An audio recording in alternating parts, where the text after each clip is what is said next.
Legacy Maker, the All Sports Network.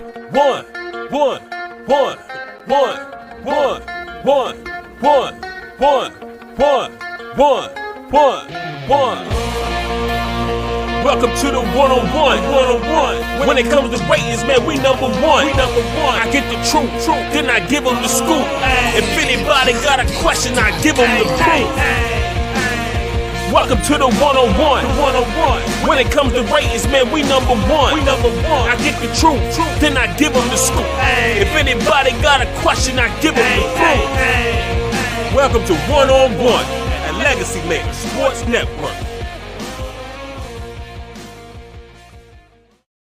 Welcome, ladies and gentlemen, to another episode of One-on-One here on the Legacy Maker Sports Network, episode 64. I say it every week now, at least the last couple of weeks. Still can't believe we made it this far, but 2 years into the pandemic, and we are here for episode 64 of One-on-One. And today with me, ladies and gentlemen, I have a special guest. Well, they're all special guests, but I got a guy who is one of the best voices in the game. And I'm not just saying that because he's here. It's the absolute truth.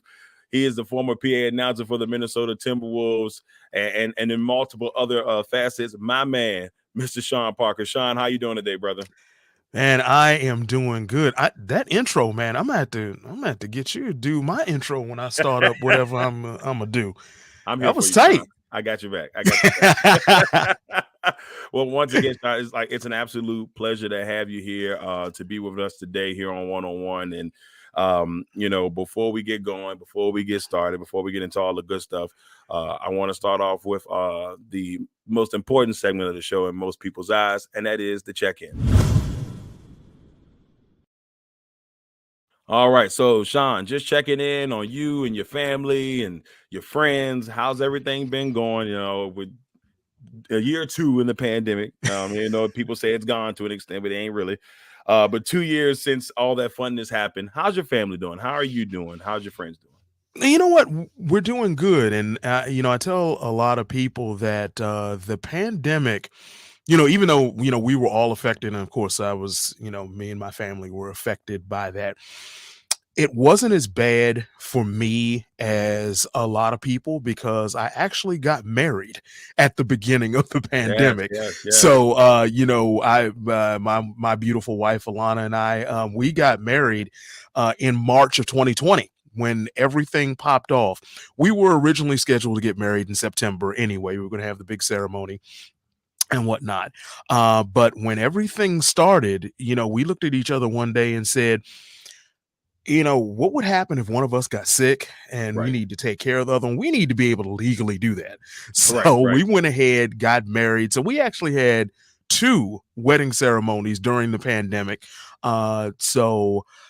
While a lot of people will look back and of course there was, a lot of tragedy, a lot of death and everything. And I do definitely, feel that. Right. There was also a silver lining for me. And there was also, I also have some very fond memories because it was really the beginning of the rest of my life. And so that part of it, I'm going to cherish, but everybody's doing fine. My wife's doing fine. My mother who lives with us, she is doing fine downstairs watching her game shows and whatnot. So, so she's good, but everybody is doing great.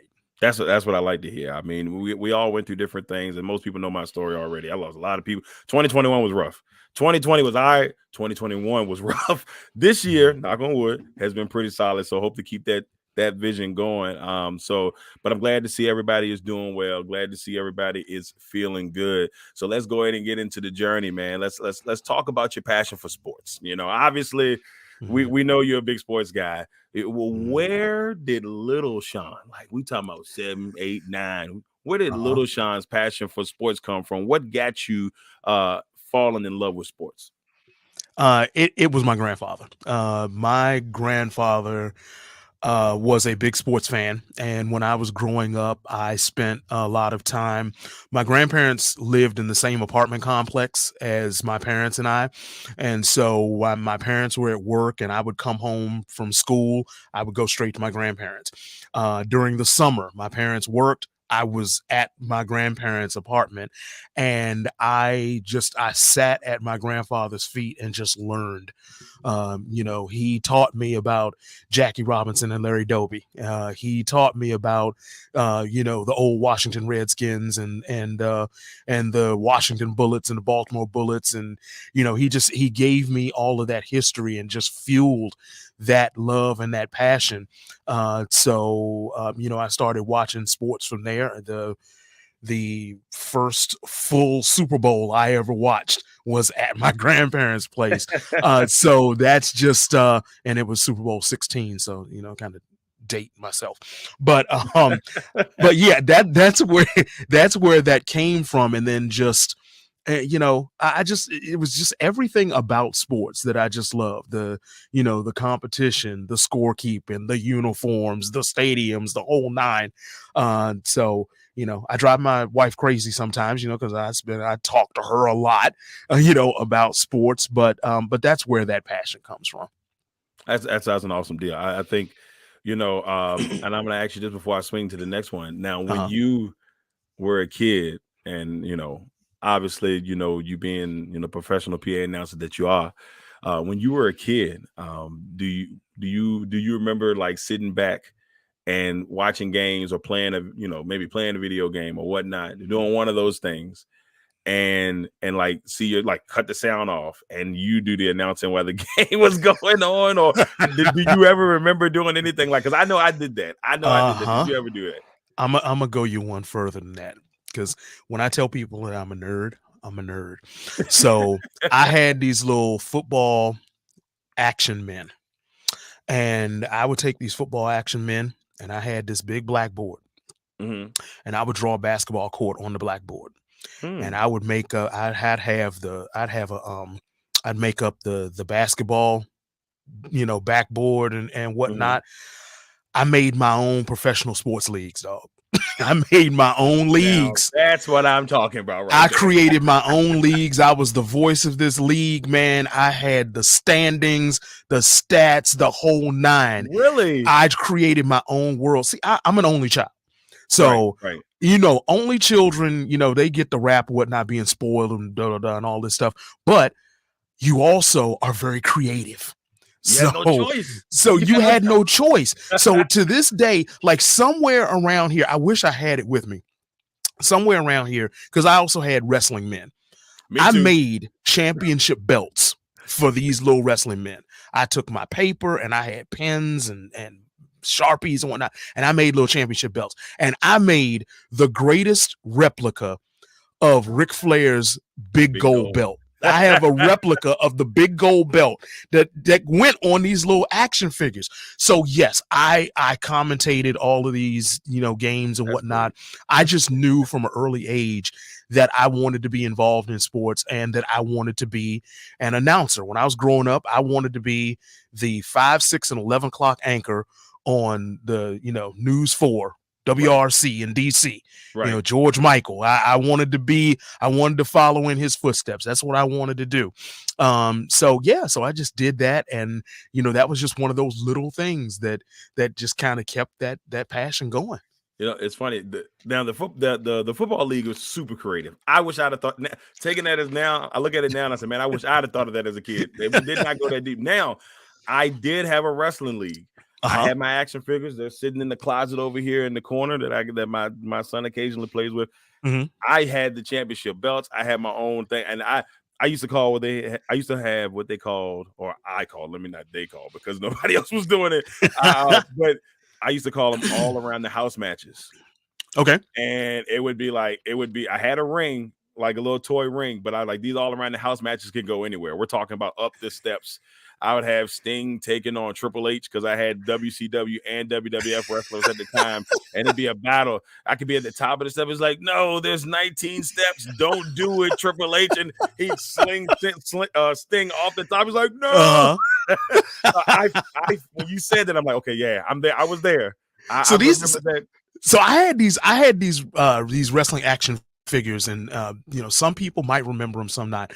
But I had the AWA action figures. So they had an AWA action figure set. So I had the Road Warriors, Rick Martel. They slid a Ric Flair in there because they had like the champion versus champion deal. So I had a Ric Flair, but I had these AWA action figures, and it came with the ring. But what I did, I was like, okay, I got these matches in the ring, but I need something a little bit more. Right. Old head DC, DMV people will remember the home improvement store Heckinger's. All right. It was a hardware store back in the day. Heckinger.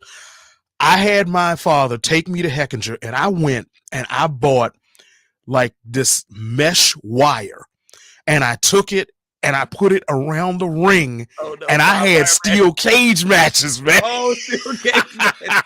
I would have steel cage matches around this. And I'm like, WWF, they hadn't come out with that stuff yet, but I needed something more. Great. and so I would do that. I mean, I'm telling you, back in the day, you didn't have brothers and sisters. I was like, what can I do to keep this thing going? Time, man. Yeah, that's crazy. But I think the worst thing was I used to have the theme music. I had a CD player, and I had like different theme music on the CD player. So I would take my time, flip CDs, go hit the play button. So I that's probably the most innovative besides all around the house match I had. But the barbed wire, that's the music try. I love that. I absolutely love that. And speaking of theme music, on my phone, I have like 200 wrestling theme songs on my phone. I don't think I have 200. I got quite a few though. I would say probably close to 50. I didn't do 200 because I got a lot. I tried to keep it to the ones that I like to walk. I'm making myself sound crazy here, maybe, but maybe not. Like the ones I listen to before I walk into work. Like every day I pick one and I have my earbuds and I'm like, here we go. You got to work jamming. Lately it's been Bobby Lashley. Like, okay, tighten up. I had to play it before I walk in. It's been my motivation. It was Drew McIntyre maybe like a year or two ago. But right now, Bobby Lashley. And I'm like, all right, I'm good. So let's go to work. So yeah. Now I know this is your show, but I do have a question for you because I've asked people this periodically. If you were a pro wrestler, what would your theme song? What would your theme song be? Because I said that my theme song would be Stranglehold by Ted Nugent because I just love that. And I found out that the Von Erichs used that back in World Class.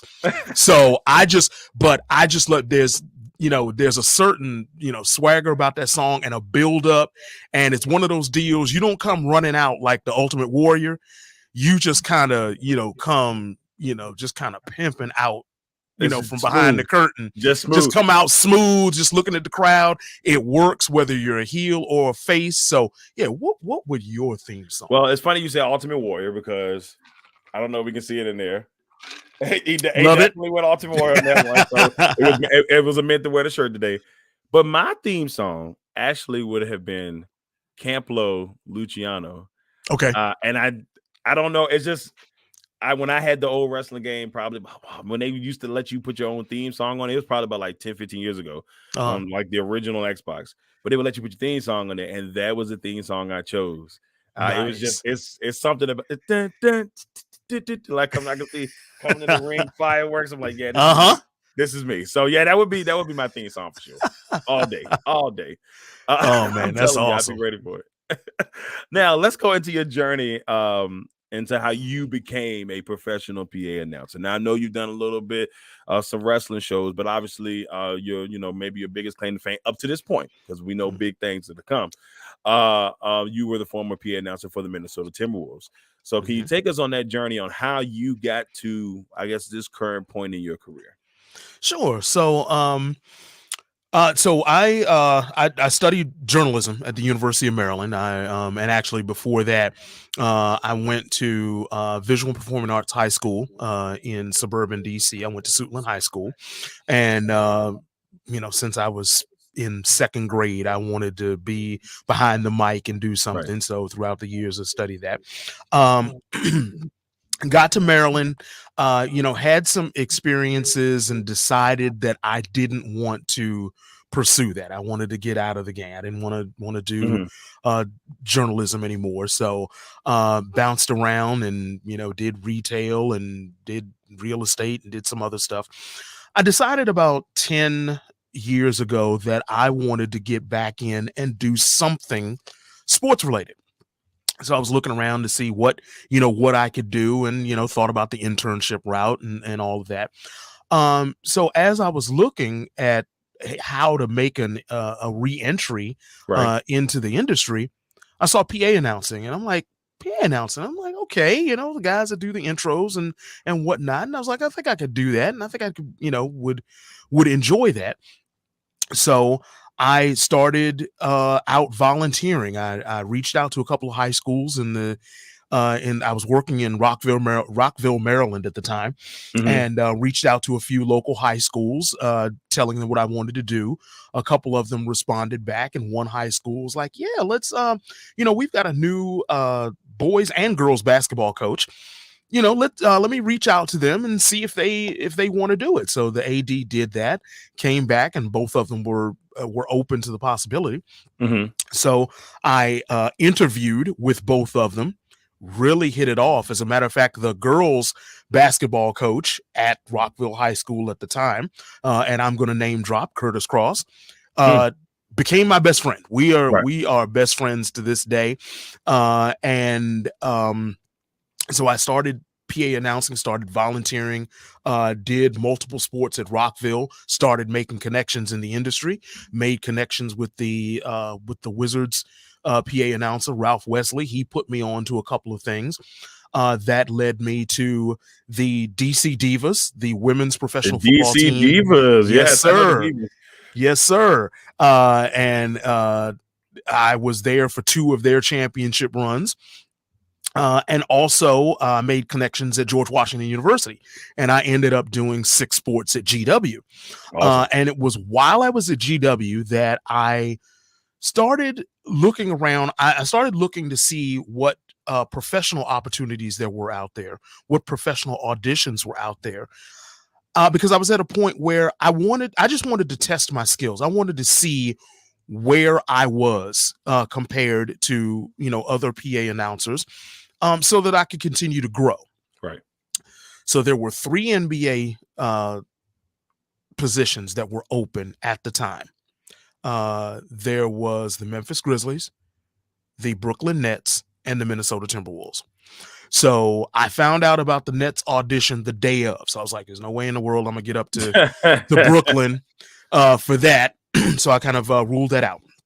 So I sent emails to the Grizzlies and the Timberwolves, and the Timberwolves responded. And they were like, "Yeah, we have an open audition slot, blah, blah, blah. If you'd like to come up." And so I said to myself, I've never been to Minnesota. I hopped on a plane Right. and flew up there, and took my chance. Had my first round audition, and I went up with the idea that I just wanted to go up and do my best. I wanted to just do my best, leave everything out there on the court. And I did that in the first round. I left everything out there. I actually had, for the first time in my life, I had a panic attack, not before the audition, but after Oh, the man. audition.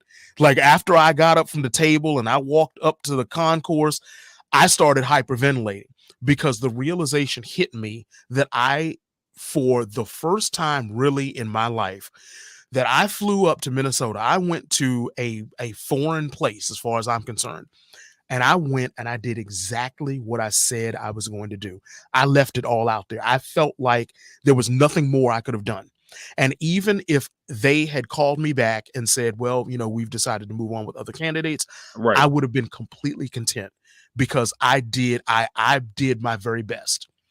And it turns out that my very best was enough, that God blessed me to beat out 400 other candidates That's awesome. for that job. That's awesome. And so I got there to Minnesota, and the rest, as they say, is history.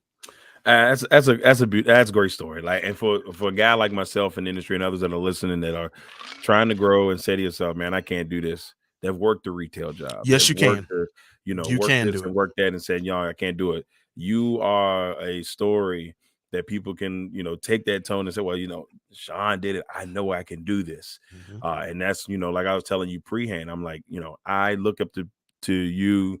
There's a couple people I look up to in this industry. You're one of them because, you see a person grinding, you see a person working hard, man. That's the thing. You grind, you work hard in anything, not just this industry. You can do what you want to do.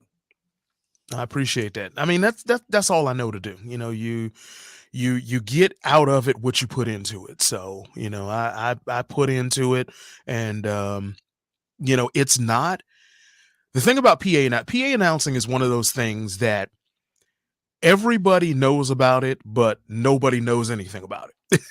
Right. It's one of those things. It's like, when when people ask me, oh, because I don't put it out there. I don't walk around. Yes, I was an NBA PA announcer. People will sometimes. What normally happens is I'll be talking to somebody. He's like, oh, you have a great voice. Have you ever thought about getting into radio or doing some announcing? I was like, well, actually, I did. Da, da, da. And I'm like, oh, you're a PA announcer. Oh, so you're the guy that calls the games on TV? No, that's the play-by-play guy. And I end up telling them. and I end up telling him, and I always look up and I say, forgive me, Lord. And I say, I'm the voice of God in the arena. Oh, okay, we get it now. You're the guy. And yeah. So it's a job that is kind of misunderstood. So, anytime that I can explain to somebody is like, yes, this is something that, that is necessary in the game. Because trust me, if you went to an NBA arena, if you went to an NFL stadium and you didn't have a PA announcer, it's not something that you think about when you walk in. But if it's not there, you're like, man, wait a minute, something's not right. Something's off. Exactly. Very critical piece.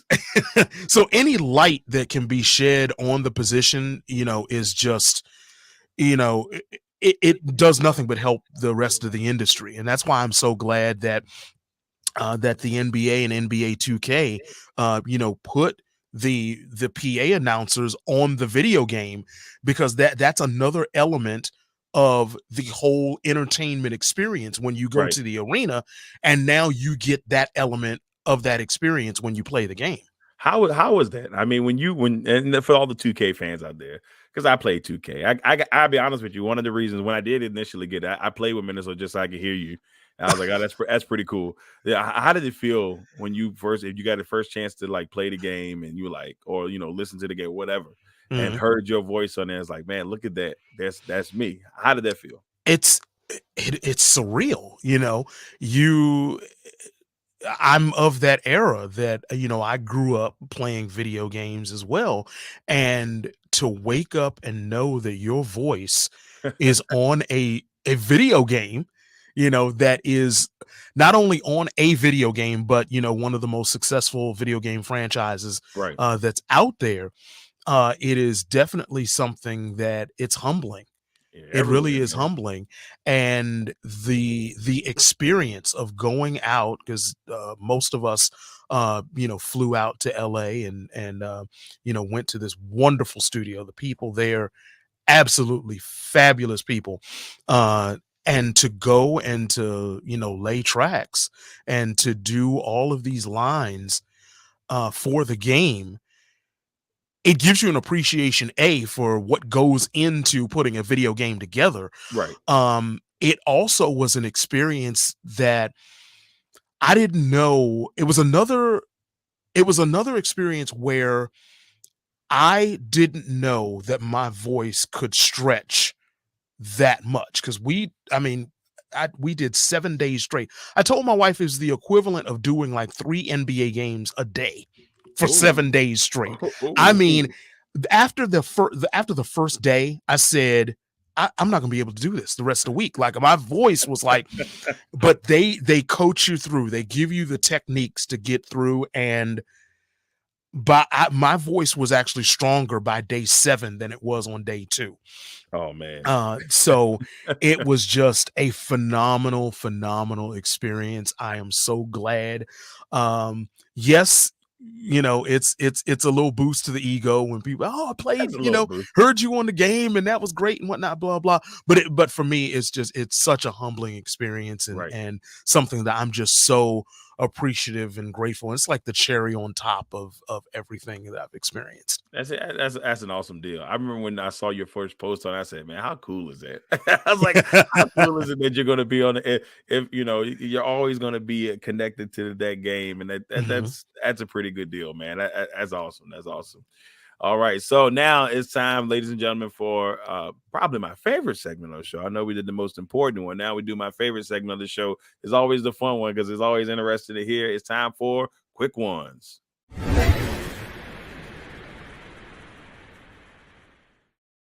All right, ladies and gentlemen, it is time for the Shawn Parker edition of Quick Ones here on 101. Shawn, are you ready for the Shawn Parker edition of Quick Ones? Let's do it and get my sip. Here we go. He's ready. Hey, look, get a little sip in there. There we go. There you go. All good stuff in there. Just water and tea, y'all. That's right. That's right. Exactly. All right, here we go. So for those out there, the way it goes, for those the first time listening, Quick Ones, we're going to throw a phrase out there, throw a small question out there. Shawn's going to give us some feedback on there. We got some fun ones in there. We got some standard ones that we always use, and we got some fun ones in there. So let's start off with our first standard one. Shawn, favorite sports moment. Oh, that's easy. That's easy. 70 chip. Super Bowl 17. Redskins are down 17-13. 4th down and 1. 43-yard line. Theismann hands off to John Riggins. He drags Don McNeil. Dragged him about 5 or 6 yards. And then Riggins takes off down the sideline, scores that touchdown. Redskins go up. They end up winning the Super Bowl 27-17 over the Miami Dolphins. Man, I remember. I think whenever I've seen a highlight, especially a Washington Redskins highlight, Washington football team, Washington Commanders, for all those out there, don't want to hurt nobody's feelings. But for that organization, the Washington organization, that I remember Riggins, and I remember that play going up the sideline, and I'm like, man, this guy is out here just trucking folks. Yeah, and and the franchise is so historic, man. It's just so much greatness that have come out of that franchise. And so, yeah, that Riggins play is definitely starts in my mind. I think it may not have been my favorite moment per se, but I think the one that I always remember is that bomb that Doug Williams threw. I can't remember which Super Bowl in, but it's the one against the Broncos. 22. And, I mean, he was just out there just destroying them out there. Poor Broncos. 35 points in 1 quarter. Yeah, they weren't playing around. It was not. And only 18 plays. They only ran 18 plays in that quarter. He was out there slinging. Doug was out there slinging, man. It was crazy. Next one. I hate to do this to you. Worst sports moment. That also is very easy. The next year, Super Bowl 18. Marcus Allen. Yeah, Marcus was rough in that game. Marcus Allen going up the middle, and I mean, he just sliced and diced. You know what? Actually, that moment is tied. So, yes, the Marcus Allen run for the touchdown. But even before that, rocket screen. Redskins backed up on their 5-yard line. Joe Theismann drops back to throw a screen pass to Joe Washington, and Blanken Jack Squirick jumped up, intercepted the pass, goes into the end zone, scores a touchdown. Raiders go up at halftime. That was awful. That was the only time in my life I am very not old a fan of now. Super Bowl 18. Not a fan of Super Bowl 18. That's the only game where I cried as a sports fan. I was 10 years old and I cried at the end of that game. That was the most brutal game ever. I had a couple of those. I think the one there's two that I felt like I wanted to cry. And I'll throw those in real quick. NFC Championship game 2015, Seahawks, Packers. There's no reason we should have lost that game. Yeah. Until this day, I remember sitting on the porch afterwards, went on my front porch, and I sat there quiet. I wanted to cry so bad. I didn't know how to feel because in my heart, I was like, we're going to Super Bowl. This is meant to be. Mm-hmm. And 5 minutes later, when we were with 5 minutes to go, no go. Just didn't happen. And then the Brett Favre interception in the NFC Championship game in 2007 against the Giants. Until this day, I'm like, I think he just didn't care anymore. He didn't care anymore. I remember I went in my room and just sat in the dark. My wife said, "You okay?" Uh-huh. No. I just want to be alone right now. People, and when you're a fan of the team and something like that happens, It's tough. people just don't understand. You know, you feel it all the way to your soul. It's tough. It hurts. It hurts. It hurts more than you'll ever know. And I've brought it up multiple times on the show. Whenever I ask that question, it's like therapy to me. I had to almost repeat it just to be like, get it out, get it out. It will one day pass the rail. I still have problems when they show America's Game on NFL Network. Mm-hmm. I have problems watching the Raiders America's Game from that Super Bowl. It's just like, I gotta watch that. I gotta watch those highlights again. Skip. Exactly. Yeah. I'll be back in 30 minutes when the next one is on. Right. All right. Next one on quick was favorite athlete growing up. Oh, that's tough because I had a couple of them. But I would still have to go with John Riggins. Yeah. Because of the stature, the status that the Redskins had in the DC sports landscape. See, people now, if you're, just following football now, or recently gotten into following football and, Washington football team, Commanders and whatnot, you don't understand how huge the Washington Redskins were in DC, in the DC area in the 1980s. Oh my goodness. They were massive. Head and shoulders. We didn't have the Washington Nationals. Yep. The Bullets were an afterthought. Yeah. If you were a baseball fan, you might have been an Orioles fan, but they were up there in Baltimore. Right. And the Capitals, this was pre-Alex Ovechkin. So it was all about the Redskins. So you had, there were commercials. It seemed like all the Redskins had commercials. And John Riggins was everywhere. He was that larger than life personality. He was the one that got drunk in front of, Sandra Day O'Connor and Ronald Reagan at the White House and, pass it out. He was just that larger than life character. And then he was so talented on the football field. So I would probably say growing up, it was John Riggins. It was the Diesel. All right. Next one on quick ones. And this is going to kind of segue with the John Riggins thing is Washington Commander thoughts. John Riggins is not a fan. From what I saw, he's not a fan of the Commanders name. Mm-hmm. I know I heard that. I don't know if it's still true, but he didn't want his jersey sold with the Commanders on the back. They pulled it off of NFL.com. Yep. Right. So he's like, nah, I'm a Redskin. And I understand that. That's what he loves. But let me get your thoughts on the Washington Commanders. Because obviously you still bleed DMV. Mm-hmm. And I just want to know, what are your thoughts about this team, especially heading into the season? What are your thoughts about this Washington team? They have pieces. They have a lot of young talent. I think they're going to be a lot better than people think. I've heard people, saying, this is a 6-7 win team. The NFL is one of those deals where a 6 or 7 win team with a break here or there becomes a 9 or 10 win team. Yeah, right. 11 win team. So, right. So, it's very possible at the end of the season, we could be looking at this new schedule, these 17 games, they could be a 9-8 or 10-17. That sounds so weird, doesn't it? It really does. It should be 10-6, 9-7, but they could be a 9-8 or 10-17. Buffalo won 11 games last year, but they lost 6 and they won the division. I was like, yeah. When I thought, they're 11-5. No, they were 11. No, they're 11-6.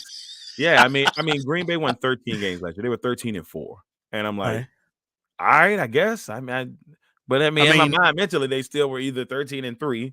Because they were 13-3 going into the last game, and I'm like, all right, they lost a game to Detroit that they weren't trying in. Is the CFL field coming next? Are we going to get a 55-yard line? I don't know, man. 20 that might, 3 downs? The next move. They might make them do what they did in the XFL in the beginning and put the ball at the 50-yard line and have both players run for it and see who gets the ball first. Who knows? That was wild. Who knows what they do next? But and then as a lot of people know, I do cover the Commanders with Legacy, and we also cover with Bowie TV. And from what I've seen from this Washington team in the last couple of weeks, defense is looking really good, I will say. There's been some days where it's been a back and forth. The offense has looked really good, and there's some days where the defense, but for the most part, I think the defense has looked really good, even without Chase Young.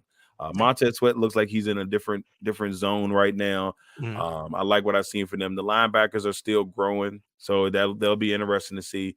But I really like this, and I tell people like the receiving core is getting a lot of love, with Dotson. I like this running back room. I think Gibson being healthy, very key. McKissick has been underrated, and I'm not saying through Washington though, but underappreciated in the league. I'm so glad he didn't walk. When Gibson was hurt, it was all McKissick. And this Brian Robinson kid, 6'3", it just tough runner. And then I mean, not forget Jared Patterson. They got that nice little 4 combo there for Washington. So I mean, I like what I've seen so far. And the people that haven't come around on, and I get it. I get, the Carson Wentz, skepticism and whatnot. But I mean, he has produced. It's not like, he's a trash quarterback. No, and not at all. that the year the Eagles won the Super Bowl, I mean, he was a huge part of that. He was the MVP. No, he wasn't there in the game itself, but man, he brought them. He was like Moses. He brought them to the promised land. He just didn't make it in himself. Before he got hurt, between him and Derek Carr both, before they got hurt that season, they were neck and neck for the MVP. And they both got hurt in like consecutive weeks. Yes. And so you look at it and say, like, if one of those guys would have won it, before he got hurt, the Eagles were looking phenomenal. Last year, people trashed Carson, and then last year, look at how they were like he did like 27 touchdowns, 5 picks, or like 7, 8 picks. He looked statistic wise, he took care of the football. Yes, they did have Jonathan Taylor, but guess what? They got 3 or 4 running backs that can run the ball well. So I mean, I'm pretty sure Rivera will run the ball a little bit and just ask Wentz maybe not to do too much. But you got a stud receiver in Terry McLaurin. You got a Dotson who's done some really good things in practice. Young guy in Denami Brown. I was going to say, don't forget about Denami Brown. Yeah, man. I mean, I like this team. I don't want to hype them too much yet because I want them to prove people wrong first before the hype, gets let them be under the radar. Yeah, so we'll see with this Washington Commanders team. But before we move into the next quick ones, do you have a record? Do you want to do that, or you just want to wait to see how things go? I understand completely. I'm gonna go 9-8. Okay, I'm gonna go 9-8. I think that's what I went. I had them going. I said they'll win between 7 and 9 games. That's what I had them doing, depending on how, like you said, the coin flip goes. Yeah. So we'll see how that goes. Next, and by the way, let me go on one-on-one record by saying that I was team Washington Red Wolves. So yes, that's the name I wanted. The Commanders, I was like, okay, it's Commanders, but I was team Red Wolves. Shawn, I'm glad you brought that up because I was about to move on, but I'm glad you brought that up real quick. I think Washington knew they messed up in their own video. When Jason Wright quoted and said 85% of the fan information we got in said they wanted the Red Wolves. 85%. If you wanted this to be a smooth transition from, you're going to still have I'm a Redskin. You're going to have those people out there. We understand that. Yep. 85%. You telling me one of the top franchises, one of the top money-making franchises, even with the attendance not being where it is, you can't tell me they couldn't get the rights to Red Wolves. You cannot tell me the fans wanted it. And you said, no, we good. We're going to go with Commanders. What? It's like you really, you couldn't have written a big enough check for Arkansas State. I'm pretty sure Arkansas State would have been like, you just give us a little revenue here and there, that we'd have been fine. I'm pretty sure that would have been the case. That's the part that blew my mind up, Shawn. To this day, I'm like, why even put that part in the video? Because I say, to me, I was like, when I was listening to it, I'm like, no, Jason, this is not the move, bro. It's like, now transparency to a point, bro. To a point. It's the craziest thing. But we'll see how the Commanders do. I do like the black jersey, so we'll see how that goes when they play Minnesota this year. Now let's get to the fun ones. We got two fun ones here, and then we'll head on. All right, greatest game you've ever called. Ooh. There are a couple of good ones. I think the one that really, there are two that stand out to me, and both of them for different emotional responses. So the first one, my first year, and I mentioned it in the 2K trailer. My first year, the last regular season game of the season, we played the Denver Nuggets, and it was a win and you're in the playoffs. And so it was a game that went back and forth. Nuggets went up by like a dozen points. We were up, and the game ended up going to overtime. And we ended up winning on it wasn't a buzzer beater, but it was a last second shot that ended up winning the game. And the crowd, just when the buzzer hit, there was just this cathartic, just the crowd just exploded. It was 14 years of pent up, we haven't been in the playoffs angst that just got let out. The Target Center, I tell people, even though Target Center is the second oldest NBA arena right now, really, that it only behind Madison Square Garden. Look it up. But that place can get so loud, and I had goosebumps. The word clenched was flashing on all of the scoreboards. People were hugging, high-fiving, just screaming their guts out. And that game, for all of the excitement and then for the emotional release at the end, that is definitely 1 or 1A on my list. The other one was when Derrick Rose played for the Timberwolves, and he had his 50-point game. Right. It was Prince night. I never forget. We were wearing the Prince, the Purple Rain jerseys, and he scored 50. And so the team mobbed him and whatnot, and you could tell he was emotional. And then after every Timberwolves win at home, the player of the game gets interviewed in-house, and he was being interviewed, and he broke down and started to cry in that in-house interview.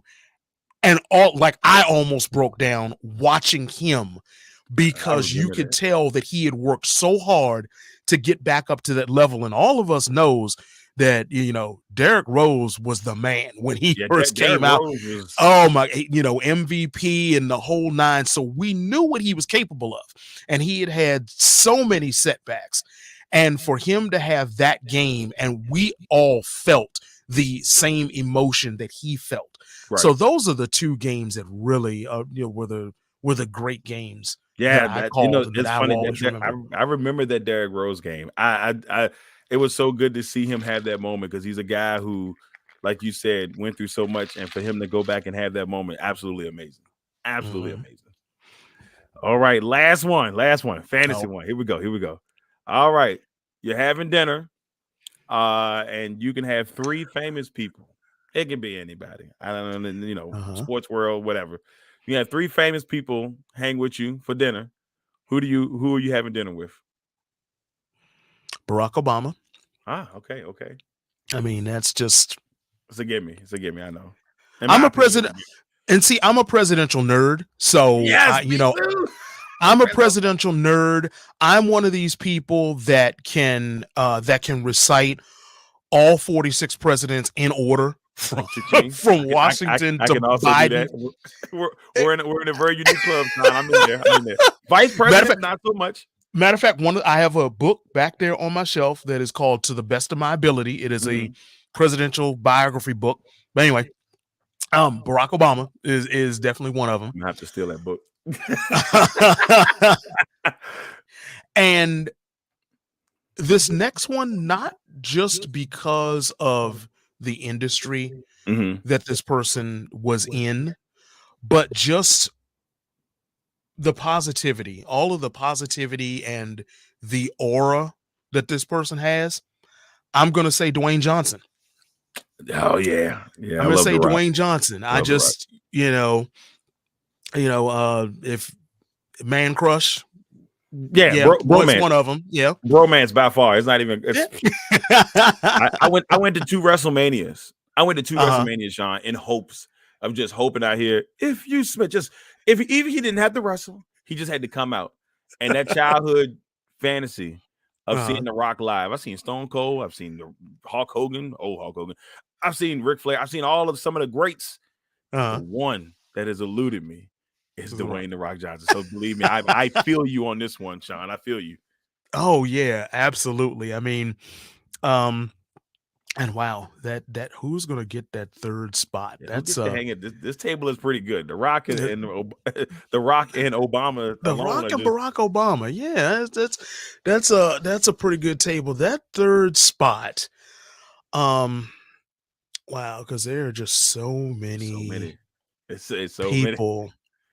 See, I'm tempted to put a Hollywood crush there just to. I mean, you could throw it. I won't tell nobody. Tell your wife to close your ears. I understand. Yeah, see, that's the thing. My wife knows who all my Hollywood crushes are, so it's my wife does. That's not even a problem. That's not a problem at all. Wow, the third person at that table, I am just going to.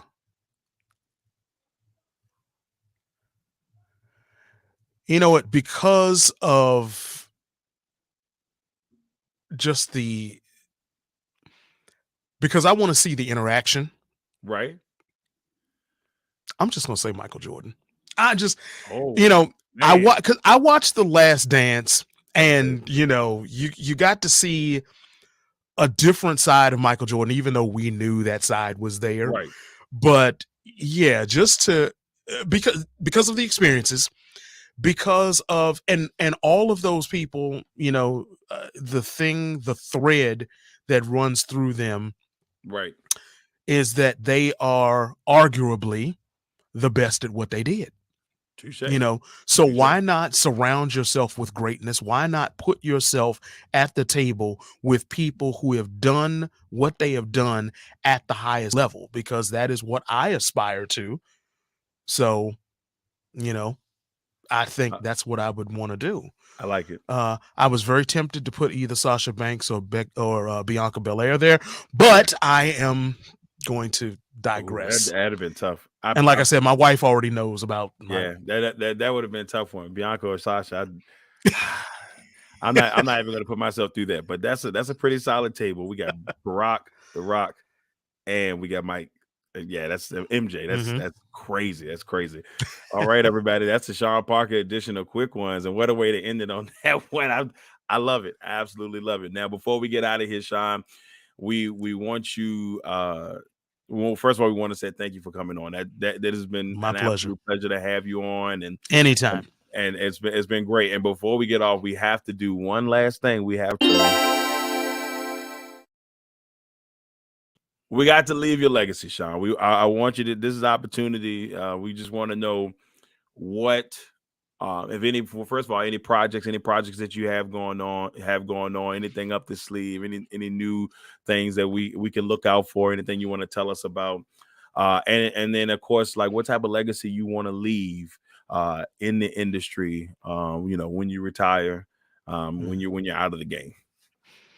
Well, first of all, in terms of projects, we had a brief conversation, before we started recording. I'm sitting here in my office/studio, so hoping to get the voiceover career really cranking, doing some stuff, because I've always felt like I should be behind somebody's mic doing something. So voiceover is something that I'm passionate about. So right. So I would working on that. Also, hopefully you will hear me behind a sports mic or two somewhere in the southeastern United States, hopefully this fall.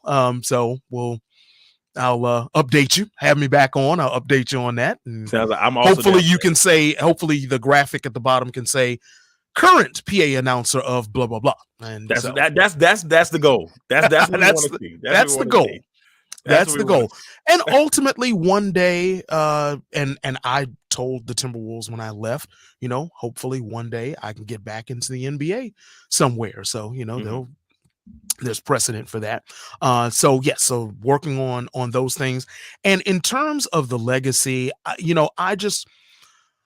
I would like for young people getting into sports, looking at sports, to know that PA announcing is a viable option for them. That it's not just necessarily about doing the play-by-play. And I've done play-by-play, and it is Right. wonderful, and I love it. But that PA announcing, that is a viable option for them to really learn and understand the craft and learn and understand what it's all about, what your role is, and hopefully to kind of educate a lot of people. We've seen and heard the videos and the stories of PA announcing gone wrong because people want to editorialize when they're behind the mic, and they want to do play-by-play behind the mic when that's not your job. That's It's not, like a it's not stay in your lane. people So don't realize it's not the same it's thing. not the same thing. It's not the So, same thing. but so the legacy that I would like to leave is to just educate more people about what PA announcing is all about doing it the right way, and also just being available for Right. anyone, to give advice, questions. The Timberwolves looking for a new PA announcer. They're having auditions and whatnot. And I've had several people reach out to me and ask me, what the Timberwolves are looking for, what should I do? And so I enjoy talking about the craft and giving advice on what should my next steps be, what Right. tips and techniques. So that's the legacy, is to really elevate the position. One of my personal mottos is a rising tide lifts all boats. And so that's what hopefully I can do, is to help be that rising tide and lift everybody's boat up. That's awesome. That's awesome. I'm glad that you said what you said. I'm gonna throw this in real quick. I'm glad you said what you said about PA announcing and play by play, because I've done it before where I've done split, where I'm PA announcing in a high school game and then turn over and do a play by play on the network for my high school. And I mean, and I always do a little disclaimer in there, but people don't realize there's a huge difference. I don't know how many little league football games or how many high school games I've been to, and the guys out there or whoever is out there doing the PA is reckless. I Mhm. mean, like, whoa, it went over there and did like, all right, man, come on, man, please just. That's And right. it bothers me. I know it bothers me tremendously. So I can only Mhm. imagine. I can Yeah. only imagine. If you want to do that, if you want to do the play-by-play, that's fine. Do it the Just right don't way. do it on the PA mic. Yeah, man, do it. Just do it Give the them right. the Well, we actually information do it and the right keep way. it going. Oh, it drives me insane. I'm glad somebody said it. I'm so glad somebody said it, because it bothers me strategically. Mhm. Anyway, but once again, everybody, thank you all. Thank you all for tuning in. And real quick, want to go ahead and give love to next week's guest, my man Lawrence Johnson, host of 7 City Shop Talk. He's also on the Wu-Tang's radio station down there in Virginia Beach. So he's going to become my fellow Wahoo, my fellow UVA guy. Me and him are in the press box all the time. We're talking UVA sports, football games, and in basketball and some other sports. So Lawrence is going to join me next week, aka Big Law, for episode 65. Should be a fun one. But ladies and gentlemen, once again, I'd like to thank my man, Mr. Shawn Parker, for coming on and Thank you being so a much. part of this episode. Like, Shawn, like, man, I truly appreciate you, man. Thank you for coming on. Thank you And so before you much. go, man, just if you want to give everybody your social media information so they can connect with you, brother. Absolutely. Please reach out to me. My handle on Twitter and Instagram is Main Event Voice, all one word, Main Event Voice. And you can find me on Facebook. Got a Facebook page, professional and personal, Shawn Parker. You see how it's spelled. So please just reach out to me. I love talking to people about the craft and about all things wrestling. See, you got to get me back on here, and we got to have We just a had to whole get some session about wrestling there. just wrestling. We got to get into a deep wrestling one time, man. And we can go a little deep on that bad boy. There's so much to talk. Yes, sir. There's so much to talk. we got to get deep into that bad boy the next time. Well, when we have season 5, we might just sneak you back in here to get that one in there. There you go. Most definitely. And then by that time it'll say current PA announcer of so and so. We'll see in due time, baby. In due time. Once again, everybody, I'm your man Darrell Owens. This is Shawn Parker. Once again, thank you all for tuning in to Legacy Maker Sports Network's 1-on-1 here on the Legacy Maker Sports Network. We'll be back next week with Lawrence Johnson. And once again, the power rankings are coming up in a couple weeks, so be ready for those. Thank you all for tuning in. Until next time. Legacy Maker, the All Sports Network.